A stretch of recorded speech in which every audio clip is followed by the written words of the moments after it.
বাড়িতে যারা একদমই রান্নাবান্না করেন না, আজকের এই মিষ্টির রেসিপিটা তারাও কিন্তু খুব সহজে বানিয়ে ফেলতে পারবেন।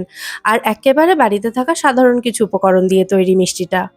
প্রথমেই একটা হামানদিস্তার মধ্যে কিছুটা ছোট এলাচের দানা এবং কিছুটা কেশর নিয়ে এভাবে ক্রাশ করে নিয়েছি।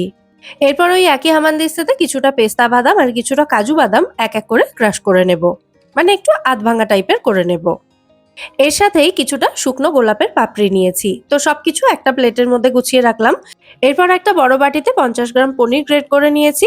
আর তার সাথে 3 থেকে 4 টেবিল চামচ মতো গুঁড়ো দুধ একসাথে ভালো করে মিশিয়ে নিচ্ছি।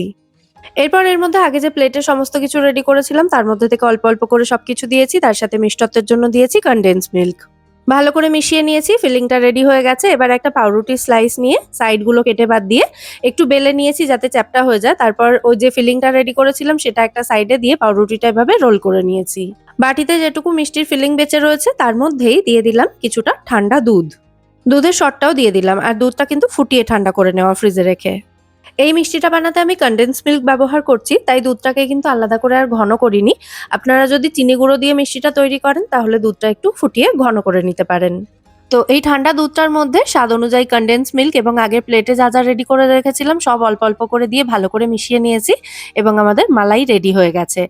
এরপর আগে থেকে রেডি করে রাখা ব্রেড রোলগুলোর ওপরে এই মালাইটা এভাবে ঢেলে দিচ্ছি। আর সাজানোর জন্য ওপর থেকে ওই বাদাম কুচিগুলো এবং একটু কনডেন্স মিল্ক এভাবে ছড়িয়ে দিচ্ছি, একটু কেসারও দিয়ে দিচ্ছি। ব্যাস রেডি আমাদের ব্রেড মালাই রোল। খেতে যে কি অপূর্ব হয় তার আপনাদের কিভাবে বলে বোঝাই। অবশ্যই একবার রেসিপিটা ট্রাই করবেন। আর রেসিপি ভালো লাগলে ভিডিওটাতে ছোট্ট করে একটা লাইক করে দেবেন। আবার দেখা হবে পরের পর্বে। আজকের মতো টাটা।